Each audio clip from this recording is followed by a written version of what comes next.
Guys, ಜೀವನದಲ್ಲಿ gym ಮಾಡಬೇಕು, ಆದರೆ ಲೆಗ್ ವರ್ಕೌಟ್ ಮಾಡಬಾರ್ದು ಗುರು. Hello guys, welcome back to my channel. 30 days ಚಾಲೆಂಜಲ್ಲಿ ಇವತ್ತು ಡೇ 14. ಸೊ ಬೆಳಗ್ಗೆ ಬೇಗ ರೆಡಿ ಎದ್ದು ಮತ್ತೆ ಜಿಮ್ಗೆ ನಾನು ಹೋದೆ. ಸೊ ಅಲ್ಲಿಂದ ಬಾಡಿ ಬಿಲ್ಡರ್ ಬಂದ್ಬಿಟ್ಟಿದ್ದ ಗುರು ಇವತ್ತು.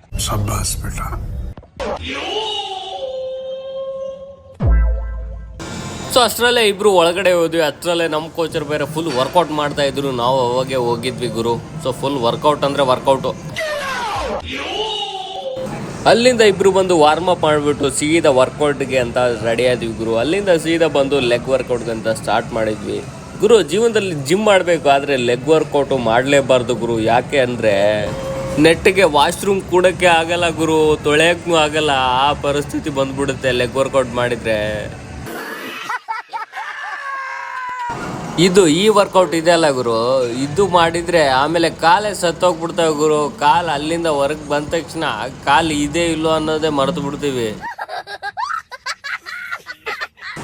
ನಾನು ಫಸ್ಟೇ ಜಿಮ್ಮಿಗೆ ಬಂದಾಗ ಈ ವರ್ಕೌಟ್ ಮಾಡಿ ತೊಳೆಕೆ ಆಗಿರಲಿಲ್ಲ ಗುರು ನನಗಂದ್ರು. ಆದರೆ ಇವನು ನೋಡಿ ಹೆಂಗ್ ಹೊಡಿತಾನೆ.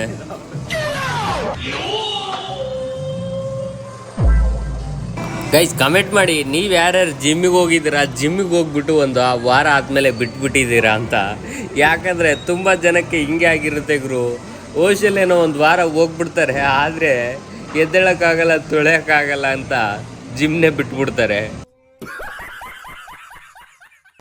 ಆದರೂ ಬೆಳಗ್ಗೆ ಎದ್ಬಿಟ್ಟು ವರ್ಕೌಟ್ ಮಾಡಿದರೆ ಏನೋ ಬಾಡಿ ಒಂಥರ ಹೆಲ್ತಿ ಅನಿಸುತ್ತೆ ಗುರು. ನಿಜವಾಗ್ಲೂ ಎಲ್ಲರೂ ಜಿಮ್ ಮಾಡಬೇಕು. ಇಲ್ಲಾಂದರೆ ಅಟ್ಲೀಸ್ಟ್ ಬೆಳಗ್ಗೆ ಎದ್ದು ವಾಕಿಂಗು ಜಾಗಿಂಗು ಮಾಡಬೇಕು. ಯಾಕಂದರೆ ಬಾಡಿ ಹೆಲ್ತಿಯಾಗಿರ್ಬೇಕಂದ್ರೆ ಮನುಷ್ಯ ಬೆಳಗ್ಗೆ ಬೇಗನೆ ಎದ್ದು ವಾಕಿಂಗ್ ಮಾಡಬೇಕು. ಯಾಕಂದರೆ ಬರ್ತಾ ಲೇಜಿ ಆಗಿಬಿಟ್ರೆ ಹಾಸಿಗೆಯಿಂದ ಎದ್ದೇಳೋಕ್ಕೂ ಆಗಲ್ಲ.